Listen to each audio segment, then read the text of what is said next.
Good afternoon दोस्तों, फिर से आप सभी का स्वागत है। आशा करता हूँ आप सभी लोग स्वस्थ एवं मस्त होंगे। मैं आपका दोस्त राजकुमार यादव, सेफ्टी प्रोफेशनल, फिर से आप सभी का स्वागत करता हूँ। दोस्तों, आज हम बात करेंगे कंस्ट्रक्शन सेफ्टी के कुछ टॉपिक के।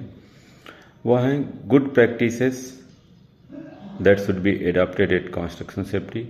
वो क्या क्या प्रैक्टिसेस हैं, उस कुछ प्रैक्टिसेस के बारे में हम बात करेंगे। जैसे 9 golden rules of safety to adopted at construction safety. पहला क्या है? तो फर्स्ट है कि always set safety and health a top priority. Health and safety को हमेशा एज ए सेफ्टी प्रोफेशनल या एज ए इंजीनियर वर्कर हमेशा हमें सेफ्टी को टॉप प्रायोरिटी पे रखना चाहिए।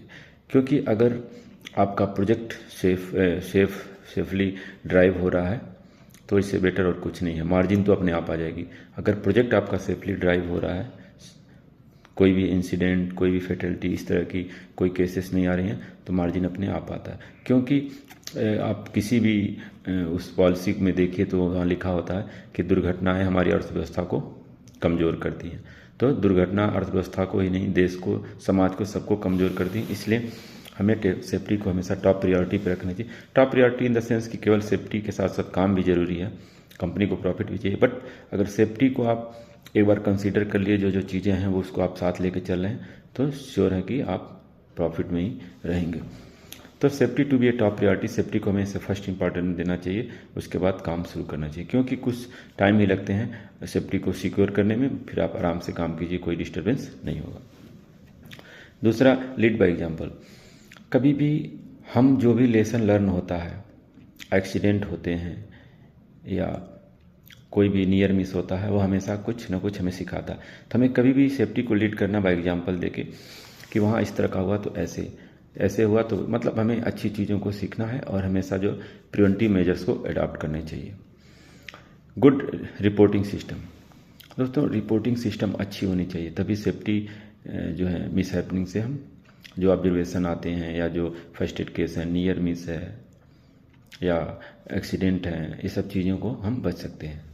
सपोज दैट एक कहा गया कि जो सेफ्टी और ऑब्जर्वेशन होते हैं, 3000 safety observation lead to 300 first aid cases.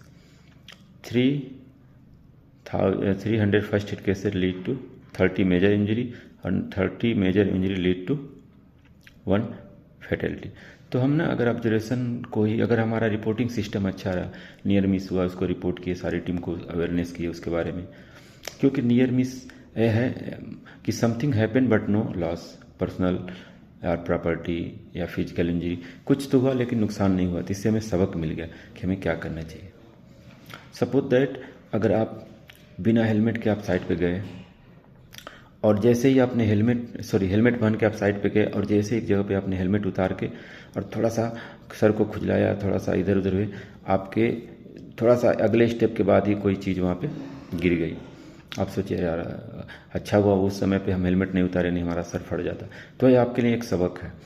तो लेकिन अगर यह सबक सिर्फ आपके लिए है, बट इसकी प्रॉपर रिपोर्टिंग हो कि वहाँ इस तरह का एक्सीडेंट हुआ, सारे लेबर से अगर या हर तरह से प्रॉपर इसको ब्रीफ करें, मैनेजमेंट टीम से अवेयरनेस हो, तो इस तरह का होगा। भाई देखिए, जब भी आप कंस्ट्रक्शन एरिया में जाएं जहाँ पे काम चल रहा है तो हेलमेट नहीं उतारें या इस तरह की कोई भी गलती ना करें। तो रिपोर्टिंग सिस्टम से हम सीखते हैं, चाहे वो एक्सीडेंट रिपोर्टिंग हो, नियर मिस हो, एक हमेशा लेसन लर्न रहता है। तीसरा है प्रोवाइड जॉब स्पेसिफिक ट्रेनिंग। कभी भी हमें वर्कर को जॉब स्पेसिफिक ट्रेनिंग सिखानी चाहिए। अगर वर्क हिट हाइट के लिए वर्कर जा रहा है काम करने और हम ट्रेनिंग दे रहे हैं एक्सकवेशन की, तो इसके कोई मायने नहीं, हमें उसे वर्क हिट हाइट की ट्रेनिंग देनी है। लिफ्टिंग वर्क है तो उससे रिलेटेड ट्रेनिंग देनी है, तभी वह समझ पाएगा कि क्या हजार्ड है, क्या रिस्क है और क्या सेफ्टी प्रिकॉशन हमें एडॉप्टेड करनी चाहिए। तीसरा है कि कंडक्ट इंस्पेक्शन, हमें रेगुलर इंस्पेक्शन करना चाहिए। इससे पता ये चलता है कि हमारी चीज़ें क्या ख़राब हैं, क्या सही हैं। क्योंकि कभी कभी अनसेफ एक्ट के साथ अनसेफ साउंड ऑफ मटेरियल या अनसेफ इक्विपमेंट के चलते भी एक्सीडेंट होते हैं। तो प्रॉपर इंस्पेक्शन से हमें पता चलेगा कि क्या सेफ, क्या और जो है अनसेफ है। उससे इंस्पेक्शन बहुत ज़रूरी है, जब ये चीज़ें पता चल पाता है। उसके बाद है कि identify the hazards and it's control measures. कभी भी हजार्ड और उसके कंट्रोल मेजर्स को आइडेंटिफाई करें, ताकि उसको फ्यूचर के लिए ना प्लान मत करें। कोई हजार्ड देखा हो तुरंत उसको हम आइडेंटिफाई लें कि हजार्ड है और इसका कंट्रोल मेजर से है। तो वहीं आपके प्रॉब्लम सॉल्व हो जाएंगे। उसके बाद है implement hazard control system. Hazard control system क्या है? सबसे पहले हजार्ड क्या है? हजार्ड का जैसे हम सभी जानते हैं कि हजार्ड एक संभावित खतरा है जो हमेशा एक पॉसिबिलिटी बनी रहती है, एक सिचुएशन है, संभावना है, हमको आपको पता नहीं है बट उस चीज़ें संभावनाएं बनी रहती हैं। तो कभी भी इस तरह का जो भी संभावित खतरा, जो भी पोटेंशियल है, उसको हम अगर प्रॉपर कंट्रोल मेजर्स एडॉप्ट करेंगे तो उसको हम दूर कर सकते हैं। तो अगर हजार्ड को आपने आइडेंटिफाई करके ख़त्म कर लिया तो रिस्क के कोई चांसेस नहीं है। Address emergency. इमरजेंसी दो तरह की होती है, on side, of side. Emergency को हमेशा एड्रेस करना चाहिए कि वहाँ पे इस तरह की इमरजेंसी हो सकती है, ताकि आप अवेयरनेस रहेगा, लोगों को बताएंगे तो चीज़ें नहीं होंगी। Make improvement. Improvement to be a continue process, not only one time. Improvement हमें कंटिन्यू करना, एक अचीव हो गया तो अगला अचीव हुआ तो नेक्स्ट अगला, तो इस तरह से चीज़ें हैं। तो दोस्तों अभी हमने डिस्कस किया कि 9 golden rule of construction safety. Video अच्छे लगे तो इसको लाइक शेयर सब्सक्राइब जरूर करें। धन्यवाद।